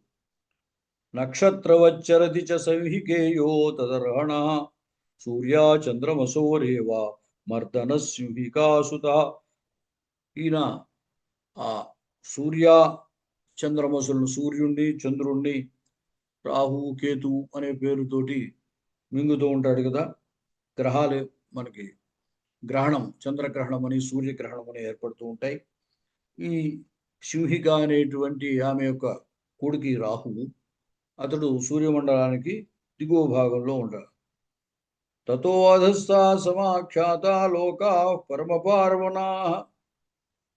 ఈ రాహుమండలం కంటే దిగువన ఈ సిద్ధులు, చారణులు, విద్యాధరుడు వీళ్ళందరూ కూడా సంచరించేటువంటి ప్రదేశం ఉంటుంది. దానికంటే క్రింద భాగంలో యక్షులు, పిశాచములు, భూత ప్రేతములు విహరించేటువంటి, తిరిగేటువంటి ప్రదేశం ఉంటుంది అన్నమాట.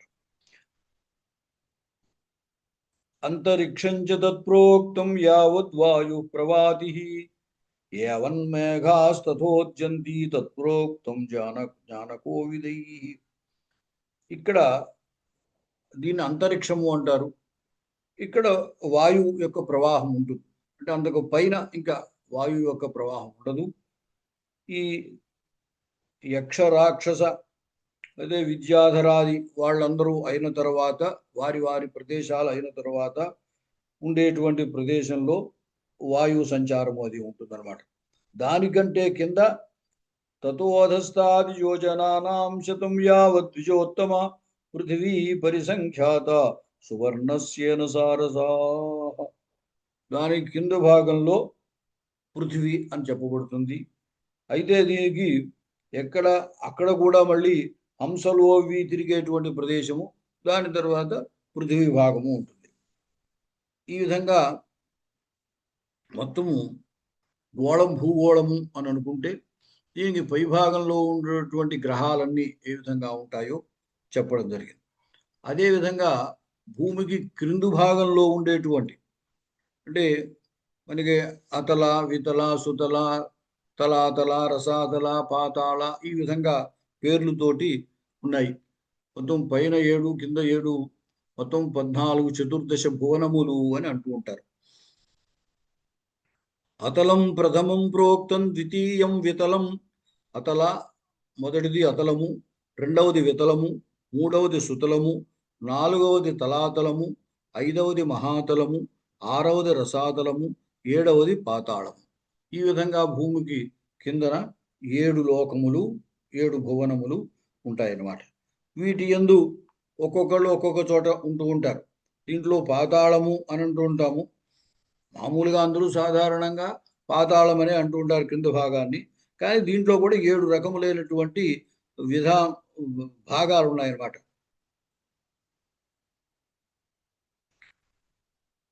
దైత్యాశ్చ గాద్రవేయాశ్చ దానవా బలిశాలినా నిత్యం ప్రముదిత రక్త కళత్రాపత్య బంధువి. దీంట్లో ఎవరెవరు ఉంటారు అంటే దైత్యులు, కాద్రవేయులు అంటే నాగములు, అలాగే దానవులు, వీళ్ళందరూ కూడా ఆ ఈ కింద చెప్పబడినటువంటి వాటిల్లో ఉంటారనమాట. అంచేతే మనం పాతాళము అని ఒకే మాటతో చెబుతూ ఉంటాం, నాగలోకం అని అంటూ ఉంటాం. అలాగే సర్పములు ఉండేటువంటి ప్రదేశాన్ని నాగలోకం అంటూ ఉంటారు. అలాగే పాతాళంలోకి ప్రహ్లాదుని ఆ త్రివిక్రమావతారంలో విష్ణువు కిందకి అణగదొక్కాడు, అది పాతాళంలోకి వెళ్ళాడు అని చెబుతుంటాం.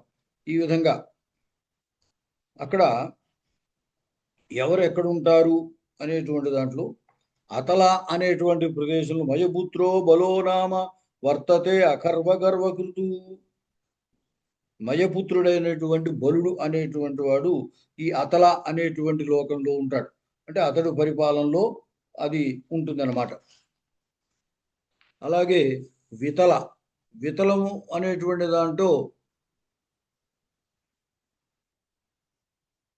వితలే భగవాన్ భవ ఆటకేశ్వర నామాయం స్వపార్షద గణైర్వృత. ఈ ఆటకేశ్వరుడు అనేటువంటి పేరుతోటి ఈ వితలములందు ఉంటాడు ఈయన భవుడు. ప్రజాపతి కృతస్యాపి సర్గస్య బ్రహ్మణాయ చ భవాన్యా మిథునీ భూయా ఆస్తే దేవాధిపూజిత.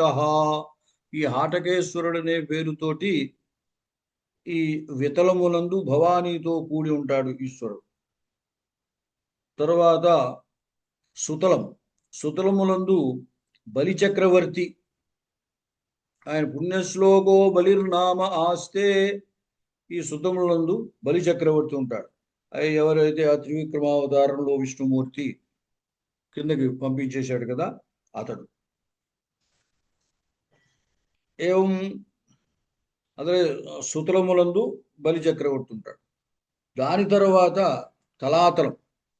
తలాతలమునందు దానవేంద్రో మయో నామ త్రిపురాధిపతిర్మహాన్ త్రిలోక్యా శంకరేణాయం పాలితో దగ్ధపూస్త్రయ. మయుడు అయిన త్రిపురాధిపతి, ఆ దానవేంద్రుడు త్రిపురాధిపతి, త్రిపురాసురుడు అని మనం అంటాము. అతడు ఆ తలాతలమునందు ఉంటాడు. ఆ అతని పురముల్నే ఆయన ఈశ్వరుడు దగ్ధం చేశాడనమాట. దాని తర్వాత మహాతలములో సర్పములన్నీ ఉంటాయి. సర్పాణం కాద్రవేయాణం గణ అక్కడ ఉంటాయి. ఈ గొప్ప గొప్ప సర్పములు కుహకుడు, తక్షకుడు, సుషేనుడు, కాళీయుడు, వీళ్ళందరూ కూడా మహాతలంలో ఉంటారు. తర్వాత అలాగే నివాత కవచులు అనేటువంటి రాక్షసులు కూడా అక్కడే ఉంటారు. తర్వాత పాతాళంలో కూడా సర్పములు ఉంటాయి.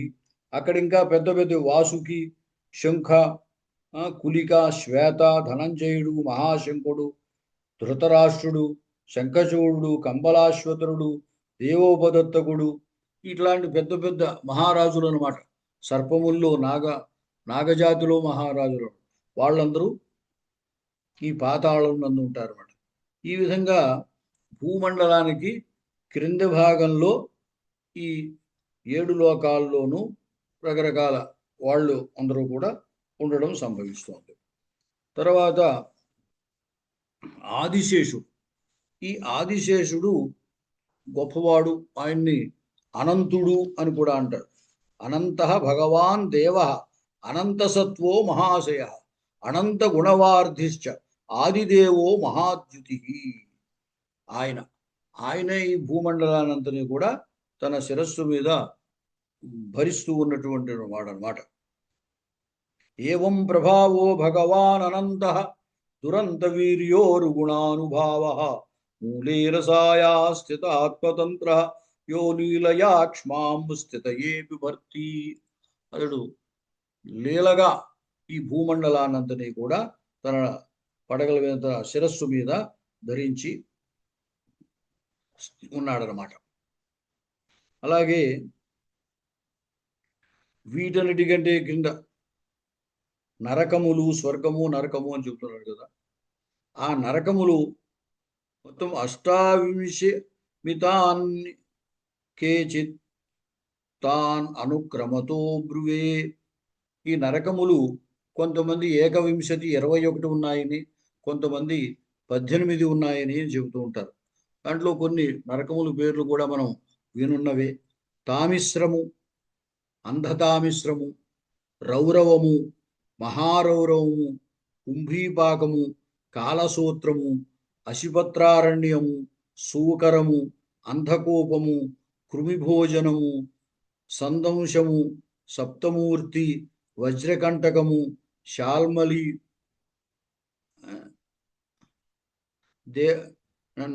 వైతరణి, ఇవన్నీ కూడా అక్కడ ఉండేటువంటి నరకముల యొక్క పేర్లు అన్నమాట. ఇంకా పూయోధ, ప్రాణరోధ, విశేషణం, లాలాభక్ష, సారమేయాద్, అనముక్తం, అవీచి, అయఃపానం, క్షారకర్దమ, రక్షోగణాచ సంభోజ, శూలప్రోత, దందశోక, వటారోధ, పర్యావర్తనక, సూచీముఖ అని ఈ విధంగా మొత్తం 28, 28, కొంతమంది 21 అన్నారు, కొంతమంది 28 చెప్పారు. ఇట్లా 28 నరకాలు ఉన్నాయి. ఆయా వివిధములైనటువంటి దోషములు చేసినటువంటి, పాపములు చేసిన వాళ్ళు ఈ నరకాలకు వెళ్ళి యాతనలు అనుభవిస్తారు. అందుచేతనే వీటికి యాతనా భూములు లేదా యాతనా లోకములు అని కూడా, యాతనా ప్రాప్తి భూములు అని కూడా చెబుతూ ఉంటారు అన్నమాట.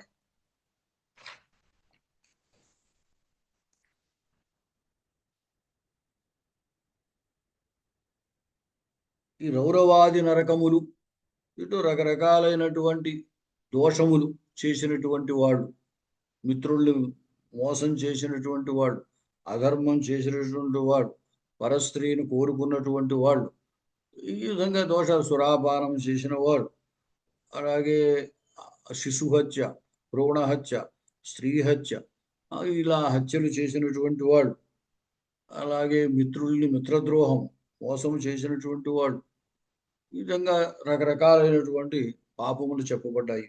ఆ పాపములన్నిటికీ కూడా ఫలితంగా మానవులు ఈ నరకాలను అనుభవిస్తూ ఉంటారు.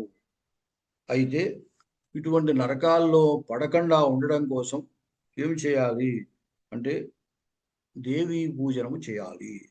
దేవీ పూజన రూపోహి దేవ్యారాధన లక్షణ ఏనానుష్ఠిత మాత్రేణ నరో నరకం వ్రజేత్. సా దేవి భవపాథోధేహే ఉద్ధర్త్రీ పూజితా నృణాం. కాబట్టి మానవులు తప్పనిసరిగా ఆ అమ్మవారి పూజ కనుక చేసినట్లయితే తాము తెలిసి తెలియక చేసినటువంటి పాపముల నుండి విముక్తులవుతారు.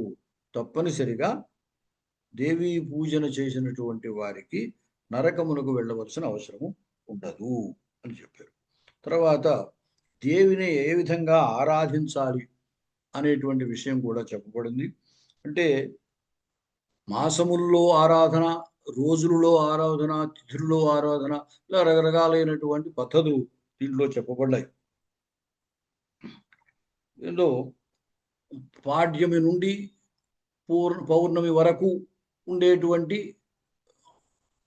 ఆ తిథుల యందు 15 తిథులు, ఆ 15 తిథుల యందు 15 విధములుగా కూడా పూజ చేయొచ్చు. ప్రతిపత్తిథి మాసాజ్య దేవీం ఆజ్యేన పూజయేత్. ప్రతిపత్ పాడ్యమి రోజున అమ్మవారిని పూజించి ఘృతం నైవేద్యం కాబట్టి ఆ ఘృతాన్ని బ్రాహ్మణుడికి ఇవ్వాలి. అలాగే విధియ రోజున అమ్మవారిని పూజించి పంచదార నైవేద్యం పెట్టి దాన్ని బ్రాహ్మణుడికి ఇవ్వాలి. మూడవ రోజు తదియ రోజున పాలు నైవేద్యం పెట్టి ఆ పాలను బ్రాహ్మణుడికి ఇవ్వాలి. చవితి రోజున అపూపములు, అప్పాలు అని అంటాము, ఆ అపూపములను నైవేద్యముగా పెట్టి అవి ఆ అపూపాలని బ్రాహ్మణుడికి ఇవ్వాలి. పంచమి రోజున అరటిపళ్ళు నైవేద్యం పెట్టి వాటిని బ్రాహ్మణుడికి ఇవ్వాలి. షష్ఠి రోజున తేనె నైవేద్యం పెట్టి అది బ్రాహ్మణుడికి ఇవ్వాలి. సప్తమి రోజున బెల్లం నైవేద్యం పెట్టి దానిని బ్రాహ్మణుడికి ఇవ్వాలి. అలాగే అష్టమి రోజున నారికేళం, కొబ్బరి నైవేద్యం పెట్టి దాన్ని బ్రాహ్మణుడికి ఇవ్వాలి. నవమి రోజున పేలాలు నైవేద్యం పెట్టి అమ్మవారికి పేలాలు నైవేద్యం పెట్టి వాటిని బ్రాహ్మణుడికి ఇవ్వాలి. దశమి రోజున నల్ల నువ్వులు నైవేద్యం పెట్టి బ్రాహ్మణుడికి ఇవ్వాలి. ఏకాదశి రోజున పెరుగు నైవేద్యం పెట్టి బ్రాహ్మణుడికి ఇవ్వాలి. ద్వాదశి రోజున అటుకులు నైవేద్యం పెట్టి బ్రాహ్మణుడికి ఇవ్వాలి. త్రయోదశి రోజున శనగలు నైవేద్యం పెట్టి బ్రాహ్మణుడికి ఇవ్వాలి. చతుర్దశి రోజున గోధుమలు లేదా జావ దాన్ని నైవేద్యం పెట్టి బ్రాహ్మణుడికి ఇవ్వాలి. పూర్ణమి రోజున పూర్ణిమాయాం పాయసం, పాలు, పరమాన్నం, పాలుతో చేసినటువంటి పరమాన్నాన్ని నైవేద్యం పెట్టి బ్రాహ్మణుడికి ఇవ్వాలి. ఈ విధంగా 15 తిథుల యందు ఎప్పుడెప్పుడు ఏదేది చేయాలో చెప్పబడింది. అలాగే వారములు: ఆదివారం పాయసము, సోమవారం పాలు, బుధవారము వెన్న, గురువారం పంచదార, శుక్రవారము తెల్లని పంచదార, శనివారము నెయ్యి, ఆవు నెయ్యి నైవేద్యం పెట్టాలి.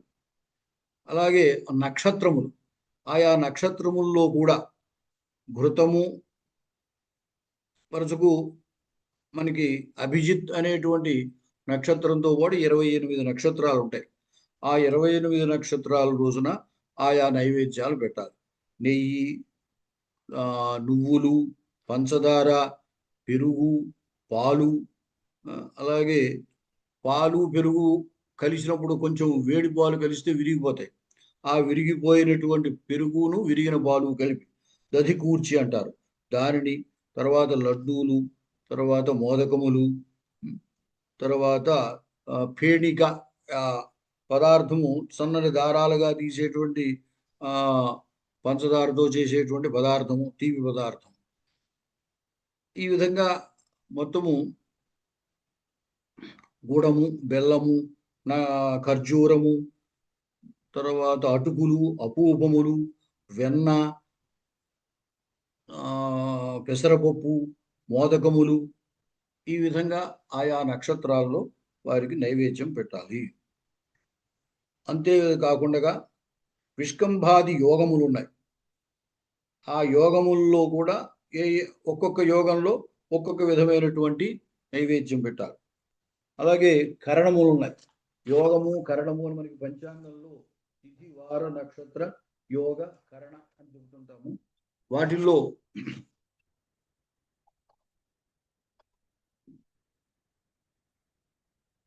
విష్కంభయోగం, ప్రీతి యోగం, ఆయుష్మద్ యోగం, సౌభాగ్య యోగం, ఇట్లా యోగములు ఉన్నాయి. అలాగే కరణముల్లో భవకరణం, బాలవకరణం, కౌలవకరణం, తైతులకరణం, గరజికరణం, ఇట్లాగా కరణములు ఉన్నాయి. ఇలాగా ఆయా కరణములు ఆయా యోగముల యందు వేరువేరు పదార్థాలను నైవేద్యం పెట్టి అమ్మవారిని పూజించారు. అంతేకాకుండా 12 మాసముల్లోనూ కూడా ఆయా మాసముల్లో ఆయా పదార్థాలు చెప్పబడ్డాయి. చైత్రంలో తేనె నైవేద్యం పెట్టాలి. అలాగే వైశాఖ మాసంలో బెల్లం నైవేద్యం పెట్టాలి. జ్యేష్ఠ మాసంలో మళ్ళీ తేనె నైవేద్యం పెట్టాలి. ఆషాఢ మాసంలో వెన్న నైవేద్యం పెట్టాలి. శ్రావణ మాసంలో పెరుగు నైవేద్యం పెట్టాలి. భాద్రపద మాసంలో పంచదార నైవేద్యము. ఆశ్వయుజ మాసంలో పరమాన్నము. కార్తీక మాసంలో పాలు. మార్గశిర మాసంలో తీపి పదార్థం, మైదాపిండితో చేసేటువంటి తీపి పదార్థం నైవేద్యం పెట్టాలి. పుష్యమాసంలో దధి కూర్చిక అంటే పాలు పెరుగు కలిసి ఆ పెరుగు కలిసి పాలు వేడిగా ఉన్నప్పుడు ఏమవుతుందంటే విరుగుతుంది. ఆ విరుగుతో ఉన్నటువంటి దాన్ని దధికూర్చిక అంటారు. దాన్ని నైవేద్యం పెట్టాలి. మాఘమాసంలో ఆవు నెయ్యి నైవేద్యం పెట్టాలి. పాల్గొన మాసంలో కొబ్బరికాయ నైవేద్యం పెట్టాలి. ఈ విధంగా 12 మాసాల్లోనూ 12 రకములైనటువంటి నైవేద్యాలు చెప్పబడ్డాయి. ఈ విధంగా మనం తిథుల్ని ఆశ్రయించి కానీ, వారమును ఆశ్రయించి కానీ, మాసములను ఆశ్రయించి కానీ అమ్మవారిని పూజించేటప్పుడు ఆయా పదార్థాలని తప్పనిసరిగా నైవేద్యం పెట్టి అమ్మవారి యొక్క అనుగ్రహాన్ని పొందవలసింది. అలా పొందినట్లయితే తప్పనిసరిగా పాపములన్నీ నశించి చివరికి ఆ అమ్మవారి సాయుధ్యాన్ని పొందగలుగుతాము. సర్వం సమాచరేద్యస్తు పూజనం మధుకాహ్వయం నతస్య రోగబాధాది భయం ఉద్భవతేనగా అధాన్యదపి వక్ష్యామి ప్రకృతే పంచకం పరం నామ్నా రూపేణ చోత్పత్య జగదానందదాయకం సాఖ్యానం చ సమాహాత్మ్యం ప్రకృతే పంచకం మునే కుతూహలకరం చైవ శృణు ముక్తి విధాయకం. ఈ విధంగా సగుణ రూపమైనటువంటి అమ్మవారిని ఆరాధన చేసేటువంటి వివిధ పద్ధతులు చెప్పబడ్డాయి. దీని తర్వాత పంచశక్తి స్వరూపమైనటువంటి అమ్మవారిని తదారాధన విధానాన్ని తరువాత స్కందంలో చెప్పబోతున్నాడు. ఇంతటితోటి వాళ్ళటి ఈ దేవీ భాగవత అధ్యయనాన్ని ముగిస్తున్నాం. స్వస్తి ప్రజాభ్యః పరిపాలయంతాం న్యాయేన మార్గేణ మహీం మహీషాః గోబ్రాహ్మణేభ్యః శుభమస్తు నిత్యం లోకాః సమస్తాః సుఖినో భవంతు. కాయేన వాచా మనసేంద్రియైర్వా బుద్ధ్యాత్మనా వా ప్రకృతే స్వభావాత్ కరోమి యద్యత్ సకలం పరస్మై నారాయణాయేతి సమర్పయామి. హరి ఓం తత్సద్బ్రహ్మార్పణమస్తు. శ్రీ పరమేశ్వరి తర్పణమస్తు. సమస్త సన్మంగళాని భవంతు.